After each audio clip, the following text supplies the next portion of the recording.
Hello, we are the PNC Newsgirls, Mia and Maya, reading the news 6 days a week because you're too lazy. Wednesday, August 9th, 2023. Okay, really long Hitler quote today. As a matter of fact, every persecution, which has no spiritual motives to support it, is morally unjust and raises opposition among the best elements of the population. So much so that these are driven more and more to champion the ideas that are unjustly persecuted. With many individuals, this arises from the sheer spirit of opposition to every attempt at surpassing spiritual things by brute force. In this way, the number of convicted adherents of the persecuted doctrine increases as the persecution grows. Progressive! Why'd you hit the desk? I don't know. I hate Flower's speech. It's annoying. Okay, quick column. Israel will return Lebanon to the Stone Age if Hezbollah starts a war. Addressing Hezbollah's Secretary General Hassan Nasrallah, Gallant said, "You have made mistakes in the past. You have paid very heavy prices. If an escalation or conflict develops here, we will return Lebanon to the Stone Age." Speaking during the visit to the border area, Gallant went on to say that Israel would not hesitate to use its power to erode every inch of Hezbollah and Lebanon if we have to. Basically, they'd be making threats. Yeah. Oh, there is a cancer one! Look. Police bust global pedophile ring after fatal FBI shooting. At least 98 people have been arrested in the US and Australia as part of a sweeping child sex abuse probe, according to officials in both countries. The investigation was launched after 2 US federal agents were shot dead while pursuing a suspect in 2021. The Fed hits 3,000% inflation. The U.S. economy was pushed to extremes during the pandemic recession and subsequent recovery. The unemployment rate peaked at 14.7%, the highest in the post-World War II period. Inflation reached its highest rate in 40 years, prompting the Fed to raise short-term interest rates to their highest level since 2007. I think I'm getting better at reading these things. Maybe. I can't read the bloody Hitler quotes though. Yeah. I cannot read Flowery's speech. It just doesn't work. Don't blame me at all. Like, the word I expect to be there isn't there. It's replaced with a fancier one. Yep. Or just one that makes less sense. So, hard. COVID cases up 55% in New York. Doctors warn of new variants. The latest data from the New York State Department of Health, released August 2nd, shows that COVID cases spiked by 55% since the prior week, with an average of 824 cases reported per day across the state. And hospital admissions for the disease increased by 22% compared to the previous week, which translates to more than 100 admissions a day. 824 is a rather specific number. Yeah. Okay, Polkon. The road that could ignite a war in the Caucasus? I don't know. Azerbaijan has been blockading the lone road that leads to the region of Nagorno-Karabakh for more than 7 months. Where? Residents are reportedly running out of fuel and food ever since the breakup of the USSR, as Azerbaijan and Armenia have been locked in a dispute over Nagorno-Karabakh in an enclave recognized as Azerbaijani territory by the international community, but mostly populated by ethnic Americans. No, that's not Americans. Oh, Armenians. Why is this in the poll column? I don't know. Shouldn't that be in like the workup column? I don't know. Okay. Russia cancels tax agreements with 38 Western countries. Russian President Vladimir Putin on Tuesday signed a decree on this.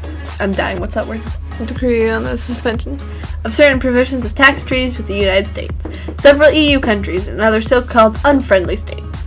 The idea to scrap double taxation treaties with those who hit Moscow with sanctions had been proposed by Russia's finance and foreign ministers.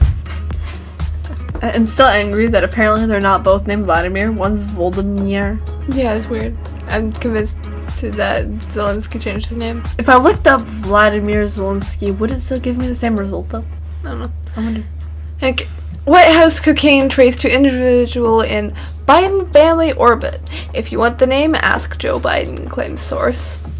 Keating's sources indicate that even though the Secret Service officially announced the conclusion of the investigation due to a lack of physical evidence, they had, in fact, managed to identify a suspect. This suspect, it is claimed, was subsequently reported to Joe Biden.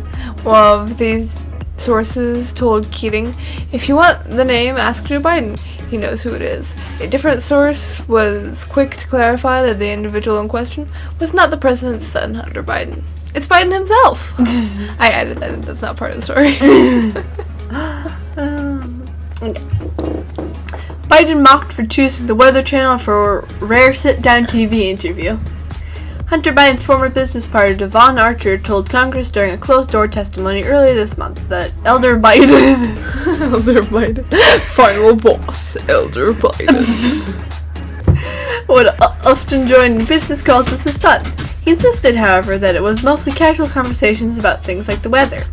Now President Biden has agreed to the rare sit-down interview conducted in Arizona to discuss extreme weather events across the country and how to address climate change. The interview will air in full on Wednesday. What are you going to do about climate change? Turn ACs on? Just air condition the whole world? Like, what do you think you could do about that? The Supreme Court reinstates regulation of ghost guns firearms without serial numbers. Washington AP. The Supreme Court is reinstating a regulation aimed at reining in the proliferation of ghost guns firearms without serial numbers that have been turning up at crime scenes across the nation in increasing numbers. The court on Tuesday voted 5-4 to put on hold a ruling from a federal judge in Texas that invalidated the Biden administration's regulation of ghost gun kits. That the regulation will be in effect while the administration appeals the ruling to the 5th U.S. Circuit Court of Appeals in New Orleans and potentially the Supreme Court. I don't know why my brain just died, like, that whole story. My brain just couldn't process. Yeah. I was going to say something, it was going to be funny, but I cannot remember. And it's bugging me. The edge of my brain. How would you get out? It's right there. Too bad. Read the next story. Okay. Snake Hawk landed. Wait, what? Snake? It should be Snake and Hawk. Yeah, it should be Snake and Hawk landed a woman in bizarre attack that left her left arm shredded. Oh, yeah, I heard about this. Yeah, same. Peggy Jones, 64, was on her tractor mowing her lawn in Silsby on July 25th when the snake landed on her arm and wrapped itself around it like a miniature boa constrictor, KPRC reported.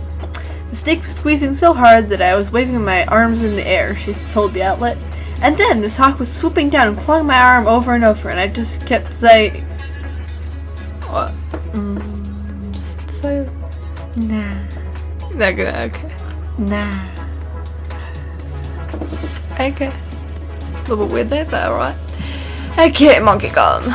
Texas elementary school teacher and self-professed black supremacist Danielle Allen is fired after joking about killing her sister's white boyfriend.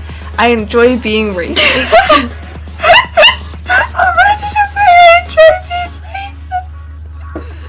The teacher, named as Danielle Allen, 29, lost her job after the Mesquite Independent School District says it became aware of alarming racist remarks she shared on X, formerly known as Twitter.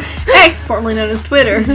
As of this morning, the employee is no longer part of the Mesquite ISD organization and is not eligible for rehire, the school authorities said on Tuesday. That's just funny. Ethiopian forces push Fana fighters from Amharas? Gondar City. Amhara's regional administration posted a statement on its Facebook page late Tuesday saying Gondar and the regional capital Bahir Dar had been freed from Fano, but the statement was no longer there on Wednesday. Okay. South Africa to host over 30 heads of state at BRICS Summit. South African International Relations Minister Naldi Pandor told the media on Monday that 34 countries have confirmed their participation in the 15th BRICS Summit, which will take place in Johannesburg from August 22nd to August 24th.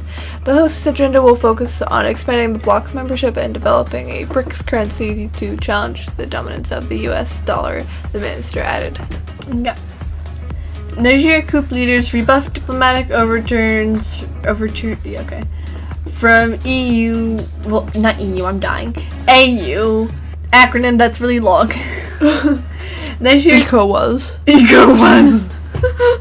Niger's military government has rejected the latest diplomatic mission from African countries aimed at restoring constitutional order after July 26 coup, resisting pressure from the United States and United Nations to come to the negotiating table. Yay! Report 90 journalists arrested since women's rights protests began in Iran.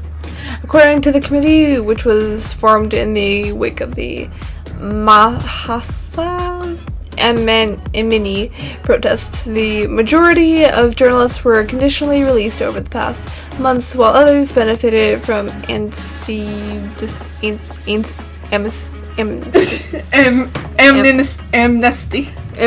Whatever decisions. Okay, we're done. Yeah. Some of these things are too hard to pronounce, man. My tiny pea brain can't comprehend it. Yeah. Rice crisis sends prices to highest level since 2008. On Wednesday, the Thai Rice Exporters Association revealed that the price of Thai white rice 5% broken key. What is happening? Thai white rice 5% broken, a key Asian benchmark, reached the highest level since Great Finance Crisis. The surge is mainly attributed to increasing fears of a global shortage due to damaging effects of the El Nino weather phenomenon in Asian farmlands and India's recent decision to restrict certain rice exports. Also, you were saying Thai when it's more like Thai. Sorry, I give up. Bye. I don't blame you. Newsom-funded Chinese COVID lab known to Biden's FDA. The discovery last month of a Chinese COVID biolab in California shocked the nation, but likely came as no surprise to the state's Democrat governor, Gavin Newsom. He helped fund it. The now notorious secret facility, which contained a massive stockpile of infectious agents, including coronavirus and nearly 1,000 dead lab mice and vials of unidentified biological fluids, also likely came as no surprise to the Biden administration. You're up. No, I'm dead. You're alive, I'm sorry. Okay. This is the last one, though. Biden snubbed. That word looks funny. It does. Like, it just kind of looks funny. Snubbed. It looks like it would be snubbed. Brazil leaves U.S. out of Amazon summit despite $500 million donation. Brazil failed to invite the United States to participate in the Amazon Cooperation Treaty Organization, ACTO, summit beginning on Tuesday, a notable omission given that President Joe Biden pledged 2.5 billion Brazilian reais? Yeah? I don't know how you say that. 500 million to Brazil's Amazon fund this year. Alright, that is all. Thank you for listening to Mia And Maya, read the Pull News Center homepage. Do all the good things. and come back tomorrow for more segregated news.